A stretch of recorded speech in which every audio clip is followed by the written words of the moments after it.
check out our newest feature release. We just released version 2 of contact scoring. Our CRM enables users to assign and track engagement scores for contacts based on their interactions.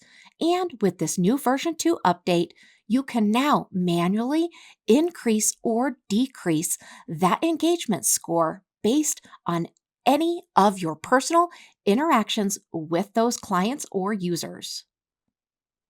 Why it matters and how this is going to help you and your business. Now you can quickly analyze contact engagement scores, leverage engagement scores in automations and smart lists to streamline your workflows.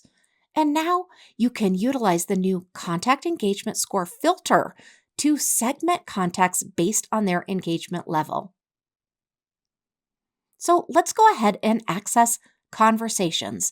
And in the upper navigation, let's make sure you're still on the Conversations tab. Now select any one of your contacts and look on the right panel, and now you're going to see the contact engagement score. Now this right here is an update with the V2.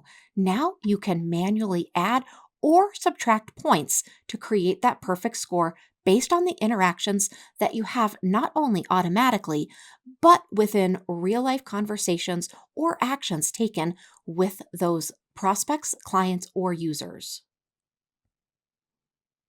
Now let's go ahead and look at the display engagement score. This is going to be found under Contacts, Smart Lists, and then within the columns, you want to go ahead and drop down and make sure that you have engagement score ticked. Once you have that ticked, you're now going to see that engagement score as you can see here on the screen. Go ahead and select the contact that you'd like to look at under Contacts and then Smart Lists.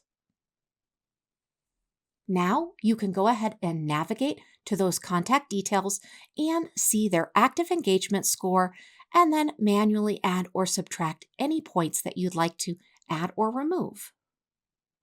We hope you enjoy this new feature. Let us know if you need any help at all.